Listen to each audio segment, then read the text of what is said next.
Assalamualaikum warahmatullahi wabarakatuh. Alhamdulillahirabbil alamin wassalatu wassalamu ala asyrafil anbiya'i wal mursalin wa ala alihi wa sahbihi ajma'in. Bersyukur kepada Allah Subhanahu wa taala, pada pagi ini alhamdulillah sekali lagi kita dapat bersama-sama dalam sesi tafsir ringkas daripada Al-Quran. Insya-Allah pada hari ini kita akan masuk pada muka surat 375 daripada Al-Quran. Alhamdulillah kita telah sampai kepada muka surat sebelum terakhir daripada surah Asy-Syu'ara, dan kita akan cuba insya-Allah meneruskan pembacaan kita ini sehingga tamat Al-Quran insya-Allah. Pada kali ini kita akan membaca tajuk yang terakhir, cerita yang terakhir daripada salah satu daripada cerita yang diceritakan oleh Allah Subhanahu wa taala di dalam surah Asy-Syu'ara ini, iaitu daripada kisah seorang nabi yang terakhir yang kita telah sebutkan sebelum daripada ini, iaitu kisah Nabi Syu'aib alaihi salam. Jadi dalam surah Asy-Syu'ara ini, setelah kita berlalu beberapa kali, alhamdulillah kita telah dapat melihat bahawa ianya menceritakan banyak daripada kisah nabi-nabi daripada Al-Quran ini, dan terdapat lebih kurang 7 orang nabi sebagaimana yang diceritakan oleh Allah Subhanahu wa taala di dalam surah ini. Sebagaimana juga telah kita ceritakan sebelum daripada ini bahawa surah Asy-Syu'ara ini adalah surah yang turun sebelum daripada hijrah Nabi sallallahu alaihi wasallam, iaitu ketika Nabi sallallahu alaihi wasallam telah menyampaikan dakwah lebih daripada 10 tahun di Mekah. Apa yang berlaku ialah orang-orang Mekah, orang-orang musyrik, orang-orang Quraisy, kebanyakan daripada mereka telah menolak dakwah Nabi kita sallallahu alaihi wasallam.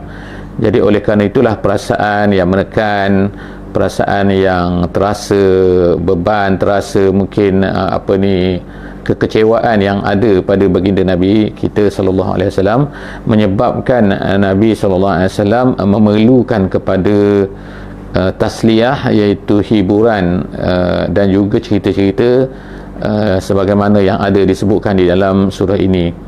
Jadi surah ini telah menceritakan sebanyak 7 orang kisah nabi-nabi yang terdahulu, walaupun penceritaan di dalam surah ini tidaklah mengikut kronologi sebagaimana yang ada di dalam surah Al-A'raf yang kita telah baca dulu, lama dulu. Kemungkinan sebahagian daripada kita lupa, mungkinnya Allah Ta'ala juga banyak menceritakan tentang kisah Nabi-Nabi, tetapi kisah Nabi-Nabi di dalam surah Al-A'raf adalah mengikut kronologi.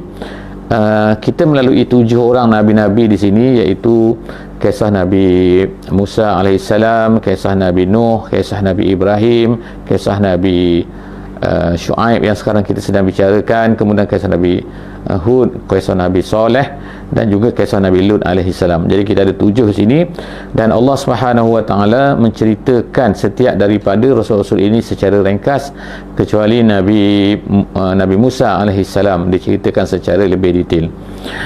Walau bagaimanapun, sebagaimana telah kita sebutkan sebelum daripada ini, dan kita ceritakan bahawa nabi-nabi yang diceritakan, kisah nabi-nabi yang diceritakan di dalam surah ini adalah secara ringkas kebanyakannya, dan kita juga boleh dapati kisah-kisah mereka ini di dalam surah-surah yang lain juga, dan ia akan menjadi pelengkap lah bila kita lihat kepada keseluruhan. Dan sesiapa yang mungkin nak melihat kepada keseluruhan cerita-cerita dalam Al-Quran ini, mungkin boleh merefer kepada buku-buku yang ditulis khusus untuk menceritakan kisah Nabi-Nabi ataupun kisah-kisah yang bukan juga Nabi dari dalam Al-Quran, seperti buku Al-Mustafad yang ditulis oleh Dr. Abdul Karim Zaidan. A'udzubillahi minasyaitonirrajim. Bismillahirrahmanirrahim. Kita baca pada hari ini insya-Allah ayat 184, bermula daripada ayat 184. A'udzubillahi minasyaitonirrajim. Wattaqullazi khalaqakum wal jibillatal awwalin. Kisah ini adalah berterusan lagi, sambungan lagi daripada apa yang telah kita baca sebelum daripada ni, iaitu kisah Nabi Syu'aib alaihissalam yang memberi nasihat kepada kaumnya, iaitu supaya mereka ini beriman kepada Allah, kemudian bertawakal kepada Allah, kemudian taat kepada Allah, dan kemudian disebutkan salah satu daripada perkara yang dibuat oleh manusia, oleh kaum Nabi-Nabi ini pada zaman tersebut yang memang banyak kesalahan-kesalahan, memang banyak dosa-dosa, memang banyak maksiat-maksiat, memang banyak kejahatan yang mereka lakukan, tetapi Allah Ta'ala menyebutkan salah satu daripada yang popular yang berlaku kepada umat Nabi tersebut, iaitu sebagaimana umat Nabi Syuaib ini, iaitu mereka ini tidak menimbang dengan betul ataupun mengambil hak orang lain dalam semasa menjual beli. Jadi Allah Subhanahu Wa Taala sebut kat sini dalam ayat ni, sambungan yang kita baca pada kali ini ialah dan sebaliknya wattaqullazi khalaqakum. Allah Taala sebutkan kepada mereka ini di atas lidah Nabi Syuaib AS, dia kata, dan bertakwalah kamu kepada yang menciptakan kamu. Yang menciptakan kamu artinya Allah Subhanahu Wa Taala. Dan juga wal jibillatal awwalin, dan juga jibillah itu ialah al khaliqah ataupun kita kata makhluk lah, iaitu orang-orang yang terdahulu, umat-umat yang terdahulu, makhluk-makhluk yang terdahulu daripada kamu. Jadi makhluk yang terdahulu daripada kamu ni ialah artinya ialah umat-umat yang terdahulu lah. Jadi Allah Subhanahu Wa Taala ingatkan kita kat sini juga, iaitu kita kena hendaklah bertawakal kepada Allah kita pada hari ini. Kenapa? Kerana Dia lah yang menciptakan kita. Kemudian yang kedua, Dia juga menciptakan orang-orang yang sebelum daripada kita. Kemudian seterusnya, qalu innama anta minal musahharin. Sekarang kita tengok pula apakah tuduhan yang dikatakan oleh umat Nabi Syuaib ini kepada Nabi Syuaib alaihissalam. Jadi sama kita tengokkan label, iaitu pelabelan. Pelabelan ini berlaku sejak daripada Nabi Syuaib, bukan saja kepada Nabi Muhammad sallallahu alaihi wasallam saja. Jadi Nabi Muhammad menghadapi label-label gini kan. Jadi Allah Ta'ala ceritakan label ini juga telah dikatakan oleh umat Nabi Syuaib kepada Nabi Syuaib, iaitu musahharin. Dia kata kamu ni tak lain melainkan kamu ni adalah musahharin. Sebagaimana kita sebut sebelum daripada ni, kalau mashhur tu ialah maknanya kena sihir juga, tetapi bila disebut musahharin ialah orang-orang yang seorang yang mana dia ni terkena sihir banyak kali, bukan sekali saja. Itu musahharin, perbezaan musahharin dengan mashhur sebagaimana yang disebutkan oleh ulama-ulama tafsir. Jadi mereka telah melabelkan Nabi Syuaib ini dengan kena sihir, sama juga seperti yang kena kepada Nabi Muhammad sallallahu alaihi wasallam. Maknanya perkataan yang sama, tuduhan yang sama. Kemudian apa tuduhan dia lagi? Dia kata wama anta illa basyarum misluna. Kamu ni tak lain, dia kata sama macam kita juga, manusia juga. Dia kata, tengok kan, sama juga tuduhan dia kepada Nabi Muhammad sallallahu alaihi wasallam. Kemudian wa inna zunnuka laminal kazibin. Dia kata kami tak lain, dia kata tak fikir kau ni, kata melainkan kau ni adalah orang yang adalah kazib. Kazib adalah pendusta. Maknanya kamu ni tipu je. Nabi Muhammad pun dikenakan kata bahawa dia ni penipu, maka begitu juga Nabi Syuaib penipu juga. Jadi apa dia selepas daripada mereka ni kata tuduhan macam ni, tukang kena sihir, kamu ni macam kami juga tak lain, kamu ni penipu dan macam-macam lagi, apa yang mereka kata? Mereka kata iaitu cabar kan Nabi Syuaib alaihissalam ni supaya turunkan fa'asqid alaina kisafan minas sama. Jadi kisafan ini ialah artinya ialah qita'an. Qita'an dia boleh baca dua, iaitu kisafan ataupun kisfan. Sin tu boleh dimatikan, jadi kisfan ataupun kisafan dalam bahasa Arabnya, iaitu jadi diguna perkataan kat sini kisafan, fasqid alaina kisafan minas sama. Mereka minta kepada Nabi Syuaib tu supaya turunkan daripada langit tu apa? Kisafan, iaitu ketulan-ketulan. Jadi samalah apa yang mereka minta ni, apa yang berlaku selepas daripada itu macam itulah, iaitu diturunkanlah hujan api daripada langit. Jadi in kunta minas sadiqin, dia kata kalau kamu betul, turunkanlah. Qala rabbi a'lamu bima ta'malun. Jadi apa jawapan Nabi Syuaib alaihissalam? Dia kata rabbi a'lamu bima ta'malun. Kamu ni Allah, kamu Allah lebih tahu dengan apa yang mereka yang kamu semua ni lakukan. Jadi maknanya Tuhan, aku tahu apa yang kamu lakukan ni. Maknanya maka Tuhan akan balas kepada kamu apa yang kamu minta ni. Jadi aku ni Nabi Syuaib berkata, aku ni tak mampu, aku ni manusia juga aku ni memang manusia yang hanya sebagai seorang rasul. Jadi aku akan memberitahulah, Allah Ta'ala tahu kan apa yang kamu minta ni. Fakazzabuhu, lalu yang terakhirnya ialah mereka telah mendustainya. Jadi benda ni, semua benda ni adalah sama saja kan. Yang berlaku kepada Nabi Muhammad SAW berlaku kepada Nabi Syuaib dan berlaku kepada nabi-nabi terdahulu. Jadi inilah yang dikatakan sebagai hiburan, kita kata, iaitu bila Allah Ta'ala menceritakan yang terkena kepada nabi-nabi dahulu juga adalah sama dengan apa yang terkena kepada kamu ni. Jadi itu sebenarnya secara tidak langsung adalah menghiburkan Nabi kita sallallahu alaihi wasallam. Jadi apabila mereka difakazzabuhu fa akhazahum azabu yaumiz zullah. Jadi disebutkan kat sini bahawa maka Allah Subhanahu wa taala telah menimpa mereka azab, iaitu azabu yaumiz zullah. Yaumiz zullah ni ialah hari zullah ni ialah awan mendung, awan yang gelap turun tu. Jadi diceritakan di dalam tempat-tempat yang lain dan juga oleh ahli tafsir, dia kata umat Nabi Syuaib ini Allah Ta'ala datangkan dengan satu rasa kepanasan yang sangat-sangat dahsyat, sehingga mereka ni tak boleh duduk dalam rumah pun panas, duduk di luar pun panas, semua panas kan. Jadi ada sebahagian daripada mereka pada masa tu keluar daripada rumah, tiba-tiba datanglah awan mendung. Jadi awan mendung ni mereka sangat gembira lah. Kerana apa? Kerana dia sangat sejuk kan, dan sangat seronok lah mereka kan. Jadi mereka pun berkumpul lah di satu tempat kat situ, berkumpul semua kerana dapat awan tu. Tiba-tiba datanglah hujan daripada langit, iaitu hujan daripada api ni. Jadi innahu kana azaba yaumin azim. Kemudian apa yang berlaku ialah inna fi zalika laayah. Allah Subhanahu wa taala sebut apa yang terjadi tu, itu semua adalah, jadi mereka semua selepas daripada tu hancurlah, sebagaimana disebutkan di dalam ayat-ayat yang lain. Lalu Nabi Nuh pun keluarlah daripada situ kan. Jadi semua ini apa yang berlaku ni secara ringkasnya Allah Ta'ala pun sebut, iaitu inna fi zalika laayah. Itu semua adalah menjadi satu tanda peringatan, tanda sebagai nak sebutkan bahawa benda-benda ni adalah sign, benda ni adalah tanda yang sepatutnya menjadi pengajaran lah kepada orang-orang yang datang kemudian. Wa ma kana aktsaruhum mu'minin. Jadi perkataan dia pun sama kat sini, iaitu Allah Ta'ala sebut wa ma kana aktsaruhum mu'minin. Kebanyakan daripada mereka ni tidak beriman. Jadi kalaulah yang berlaku di depan baginda Nabi SAW ialah manusia juga tidak beriman pada masa itu, maka begitulah juga apa yang berlaku kepada nabi-nabi semua daripada ni, semuanya mereka tidak beriman. Dan Allah Ta'ala sebutkan sifatnya pada ayat yang terakhir berkenaan dengan penceritaan ini, iaitu wa inna rabbaka lahuwal azizur rahim, iaitu sifat Allah. Dia kata Allah ini Tuhan kamu, dia adalah aziz dan juga rahim, sebagaimana kita telah jelaskan sebelum daripada ini maksud perkataan-perkataan ini. Kemudian seterusnya ayat 192, wa innahu latanzilu rabbil alamin.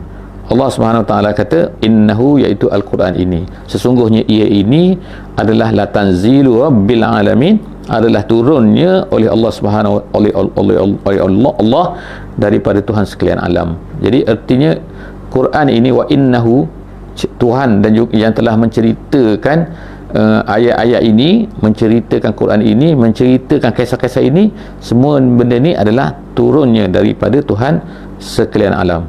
Kemudian nazala bihir ruhul amin, ia dibawa turun oleh malaikat Jibril yang amin. Ar-ruh tu ialah malaikat Jibril kat sini, kemudian al-amin tu ialah sifat al-amin. Jadi sifat al-amin, malaikat Jibril dikatakan sebagai al-amin kerana apa? Kerana dia akan membawa apa yang disuruh oleh Allah Subhanahu wa taala. Dia tak adalah maknanya apa yang diberitahu kepada dia lain, kemudian dia akan menceritakan kepada nabi-nabi itu lain, tak ada. Jadi Jibril ni memang al-amin, begitu yang disuruh begitu yang dia akan buat, sebiji. Kemudian ala qalbika litakuna minal munzirin, semua tu Allah Ta'ala turunkan ala qalbika, di atas hati kamu. Jadi disebutkan sini kenapa dikata ala qalbika, digunakan perkataan qalbi kat sini, hati. Kenapa tak dikatakan alaika saja kan, diturunkan ke atas kamu? Kerana disebutkan hikmahnya sini, pengajaran ataupun apa yang disebutkan oleh ulama tafsir, dia kata kerana hatilah tempat yang mengubah manusia. sebagaimana yang disebutkan dalam hadis Nabi SAW yang lain, dalam satu hadis, iaitu ala inna fil jasadi mudghah dan seterusnya, iaitu pada diri manusia ni ada seketul darah, yang mana kalau baik darah itu, maka baiklah seluruh manusia. Jadi manusia ni ada hati dan juga ada anggota.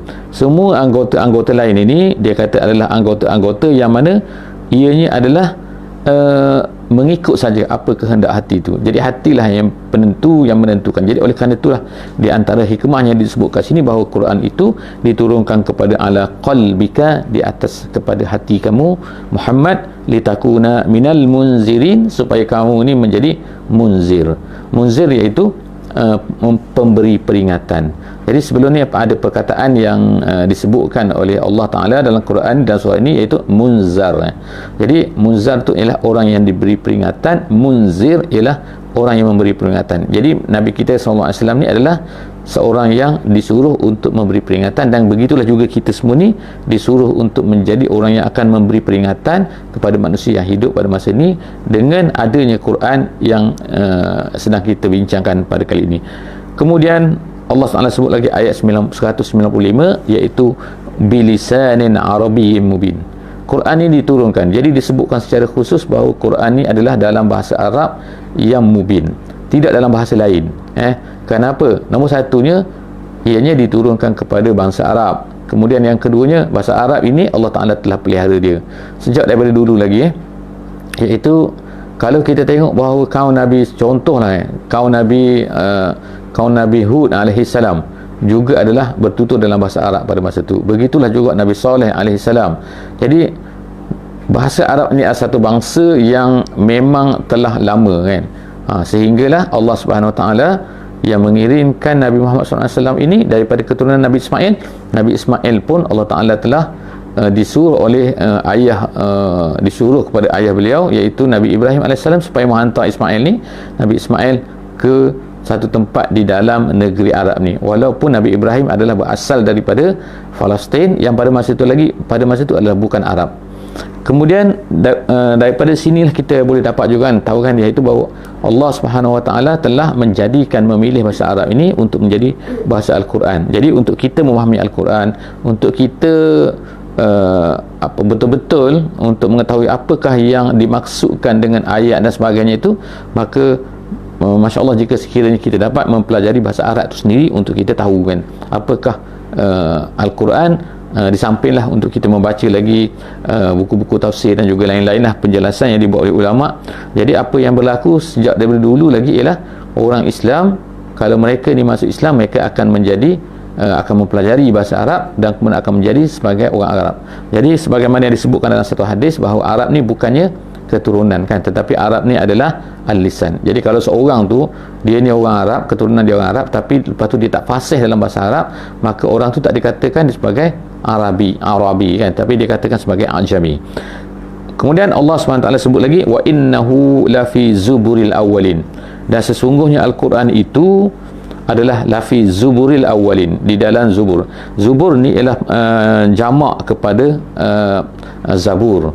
Jadi zabur tu adalah satu, kemudian zubur tu adalah maksud zubur ialah kitab, iaitu kitab-kitab. Jadi Al-Quran ini lafi zuburil awwalin, di dalam kitab-kitab yang juga terdahulu, iaitu seperti Taurat dan juga Injil, sebagaimana disebutkan oleh tafsir Jalalain. Awalam yakul lahum ayah an ya'lamahu ulama'u Bani Israel. Kemudian Allah SWT sebutkan sini, iaitu tidakkah mereka orang-orang musyrik itu sedar, kan, awalam yakun lahum ayah, adakah benda ini tidak menjadi ayah kepada mereka, bahawa pendeta-pendeta, ulama-ulama tu maksudnya lah pendeta lah kita panggil, kalau kita sebut ulama pun betul juga, jadi ulama-ulama Bani Israel. Iaitu apa maksud dia kat sini, iaitu orang-orang kafir ni, mereka ni tak boleh faham benda ni, tak boleh menjadikan Quran ni sebagai ayat, sedangkan dia kata ulama-ulama Bani Israel, iaitu orang-orang yang telah membaca kitab-kitab terdahulu ni, mereka tahu tentang kedatangan Nabi Muhammad SAW ni, tapi mereka ni tak faham. Kenapa? Walau nazzalnahu ala ba'dil a'jami. Kemudian Allah SWT sebut kat sini, walau nazzalnahu ala ba'dil a'jamin, kalaulah sekiranya Al-Quran ini diturunkan kepada setengah-setengah orang bukan Arab, A'jami yang kita sebut tadi. A'jami ialah orang yang bukan Arab, Arabi tu lawan dia. Jadi kalau disebut kat sini Allah Subhanahu Wa Taala kata kalaulah ianya diturunkan kepada setengah-setengah orang yang bukan orang Arab, kemudian tiba-tiba mereka pun belajar Arab dan kemudian mereka belajar dan mereka faham ayat Quran ni, jadi adakah mereka ini akan terima? Jadi mereka pun tak terima juga. Jadi orang Quraisy ini walaupun diturunkan dalam bahasa Arab, walaupun akan nanti kalau Allah Ta'ala berikan kepada orang bukan Arab untuk faham benda ni, untuk bacakan ayat ni, nescaya mereka tak akan terima. Jadi kita tengok kan apa yang berlaku sekarang, ramai di kalangan orang-orang yang bukan Arab boleh baca Quran kan, tetapi pelik orang Arab pada masa tu mereka tu sendiri faham tapi mereka tak terima walaupun mereka faham apa yang diceritakan oleh Al-Quran. Al-Quran tu tak ada kesamaran. Sebab apa? Mubin. Mungkin bagi kita sekarang ni memanglah kita tak faham bila kita bahasa Arab kan, sebab kita tak tahu bahasa Arab kan. Tapi orang Arab pada masa tu mereka tahu apakah yang dimaksudkan dengan ayat-ayat itu. Sebab apa? Bahasa mereka ni adalah orang-orang yang sangat fasih dalam bahasa Arab. Faqara'ahu alaihim ma kanu bihi mu'minin.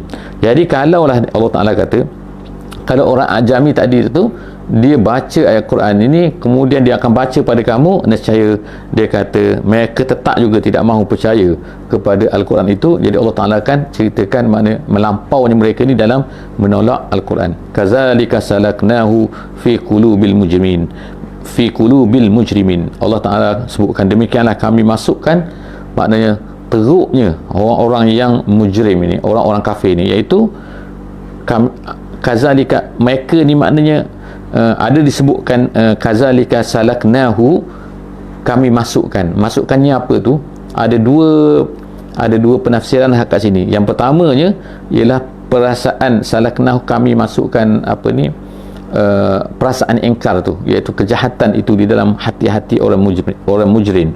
Ada yang kata juga ialah setengah-setengah mengatakan bahawa perkataan ini maksudnya ialah memasukkan Quran. Jadi hu kat situ iaitu kazalika salaknahu, kami masukkan apa? Kami masukkan perasaan tidak menerima, ataupun kami masukkan Quran di dalam hati orang-orang mujrim tapi mereka tetap juga tidak terima. Jadi itu adalah dua pendapat ulama tafsir sebagaimana yang disebutkan dalam tafsir-tafsir. La yu'minuna bihi hatta yarawul azab al-alim. Mereka ini tidak beriman sehingga mereka nampak sekali azab. Tapi Allah Subhanahu Taala tidak menunjukkan, tidak menurunkan azab kepada umat musyrik di Mekah ini, walaupun kejahatan-kejahatan yang mereka lakukan, sehingga Allah Taala matikan mereka dalam peperangan Badar lah, kebanyakan daripada mereka selepas daripada itu. Fayatiyahum baghtatan wa hum la yash'urun. Jadi mereka tetap juga walaupun katakan azab ni mereka ni tak diazabkan, tapi tiba-tiba Allah Subhanahu Taala akan datangkan kepada mereka azab yang baghtah. Jadi pada ketika itu adakah mereka akan baru nak beriman? Fayaqulu hal nahnu munzarun, minta maaf, hatta nahnu munzarun, iaitu jadi Allah SWT ceritakan kan apabila mereka ni dah kena azab, bila mereka ni dah mati, mereka ni dah nampak sendiri, lalu pada ketika itu mereka akan minta kepada Allah Subhanahu Wa Taala supaya ditangguhkan. Jadi benda ni adalah benda standard yang kita baca, kita tengok dalam Al-Quran. Allah Subhanahu Wa Taala banyak ceritakan di banyak tempat bahawa apa, mereka ni biasanya orang kafir ni akan minta supaya ditangguhkan, atau kalau mereka dah sampai ke akhirat mereka nak kembali semula ke dunia. Afa bi'azabina yasta'jilun. Allah tanya lagi kan, adakah mereka ni minta disegerakan azab daripada Allah? Afara'aita immatta'nahum sinin. Jadi Allah Subhanahu Wa Taala tanya kan, wahai Muhammad, cuba fikirkan kan, kalaulah kami beri nikmat kepada mereka beberapa lama. Jadi makna kat sini kan Allah Taala ceritakan bahawa kalau Allah Taala beri nikmat kepada mereka ni, kalau ikutnya dah berapa lama sebelum daripada ni nikmat-nikmat Allah Ta'ala berikan, tapi adakah mereka ni beriman? Mereka tetap juga tak beriman dan bersyukur. Summa ja'ahum ma kanu yu'adun, dan kemudian datanglah apa yang dijanjikan kepada mereka selepas daripada itu. Jadi insya-Allah setakat itu saja pada kali ini. Kita akan jumpa lagi insya-Allah pada muka surat terakhir daripada surah Asy-Syu'ara ni pada esok hari insya-Allah. Aku qouli hadza wa astaghfirullahal azim li wa lakum. Wassalamualaikum warahmatullahi wabarakatuh. Bismillahirrahmanirrahim. Wal 'asri innal insana lafi khusr illa allazina amanu wa 'amilus solihat wa tawasaw bil haqq wa tawassaw bis sabr.